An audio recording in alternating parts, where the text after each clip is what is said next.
तब जो wave function है इसमें दो पार्ट होते हैं, एक पार्ट होता है स्पेटियल पार्ट, ठीक है, और दूसरा पार्ट ये हो जाता है टेम्पोरल पार्ट। तो ये जो है टेम्पोरल पार्ट जो होता है इसमें टाइम का फैक्टर होता है। इसका मतलब ये है कि जो साइन है वो तो टाइम पे डिपेंड कर रहा है। तो मैं क्या कह सकता हूं कि sine is time dependent wave function. Sine star sine देखने के लिए साइन स्टार साइन क्या होती है, इसको हम लोग बोलते हैं प्रोबेबिलिटी।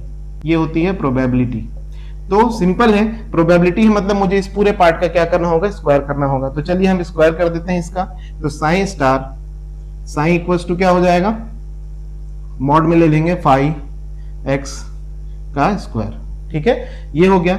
और हम इसको क्या करेंगे, E to the power minus I E time part divide by H cut, और साथ में इसको स्क्वायर कर रहे हैं तो एक बार और ले लेंगे। तो ये स्टार स्टार जब लगता है तो स्टार लगता है तो जो माइनस है वो क्या हो जाता है, प्लस हो जाता है। तो ये हो जाएगा प्लस और ये हो जाएगा minus I E T upon H cut. तो ये दोनों पार्ट क्या हो जाएंगे, कैंसिल हो जाएंगे। तो हम कह सकते हैं कि जो टाइम डिपेंडेंट पार्ट है, मतलब टाइम पार्ट जो है वो क्या हो गया, कैंसिल हो गया। तो यहाँ पे बचा क्या, ये।